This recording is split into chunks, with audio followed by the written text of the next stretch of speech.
Hi mga ka-soldering! So for today's video, ang ipapakita namin sa inyo ay flux cord solder wire LED 3 SN99.3-CU0.7-NI-GE 100 grams spool.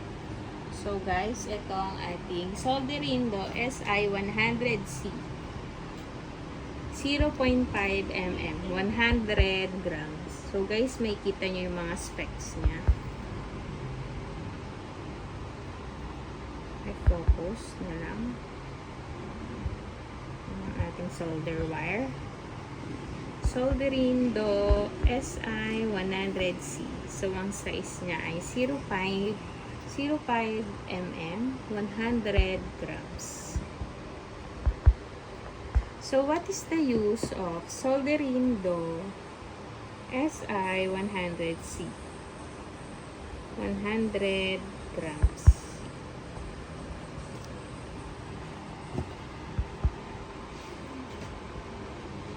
The flux cord solder wire LED free solderindo SI100C 0.5 100 grams is mainly used for soldering electronic components and wires.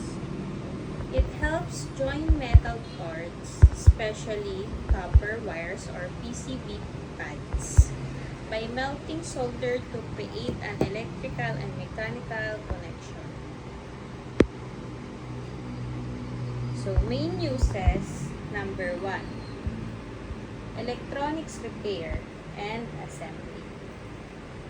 Soldering components on printed circuit boards, PCBs. Fixing or assembling electronics like TVs, radios, computers, and power supplies. Number 2. Connecting electrical wires. Joining two wires securely. Repairing broken wires in gadgets or appliances. Number 3. DIY electronics projects. Arduino projects, small electronic kits, hobby electronics works. Number 4.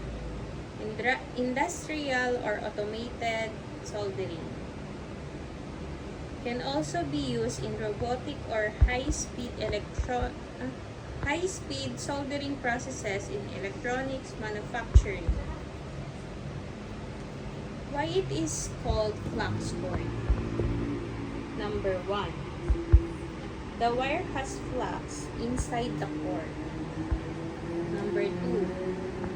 When heated, the flux cleans the metal surface and removes oxidation, helping solder flow better and form a strong joint.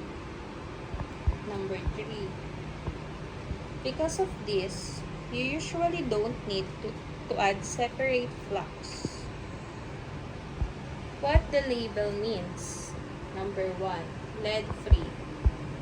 Safer and environmentally friendly. No lead. Number 2. 0.05 millimeter. Thin diameter, good for small electronics and precise soldering. Number 3, 100 grams. Weight of the solder spool. In simple terms, it is a thin solder wire used with a soldering iron to connect electronic parts also or wires, especially in PCB and electronic repair. So guys, yan ang ating solderindo SI100C flux cord solder wire LED free. So guys, please subscribe our YouTube channel and TikTok account. Thank you.